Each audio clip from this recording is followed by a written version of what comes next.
You mentioned hybrid work versus kind of in-office work.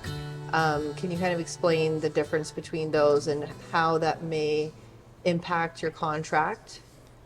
Yeah, I mean, so that's interesting, right? So let's say you're a remote worker. If your contract provides that your work is remote, effectively you can work from anywhere. If you wanted to move to a jurisdiction with better weather, Right. if you want to move to a jurisdiction where your compensation goes further, the spending power of your wage goes further, Mm-hmm. presumably that's all doable.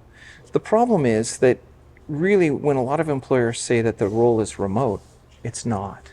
Mm-hmm. It's remote, but we'd like to see you once a month, or it's remote, but Right. when we call you in for a meeting, we'd like to see you. Well, that kind of changes things, right? Mm-hmm. And the other problem with remote work, frankly, for Toronto employees is this: the cost of living in Canada is high. Mm-hmm. The cost of living in Toronto is exorbitant.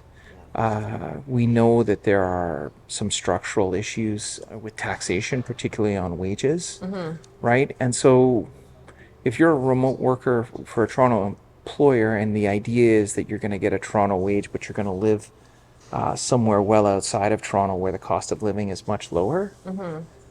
don't be surprised if your employer wants to negotiate compensation with you once they realize that your cost of living is much lower.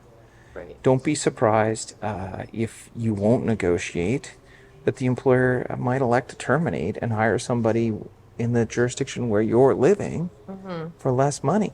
Mm-hmm. Right? What it really comes down to is that right now there's a labor shortage, and so employees have been able to negotiate preferable terms, Mm-hmm. unlimited paid time off, remote work.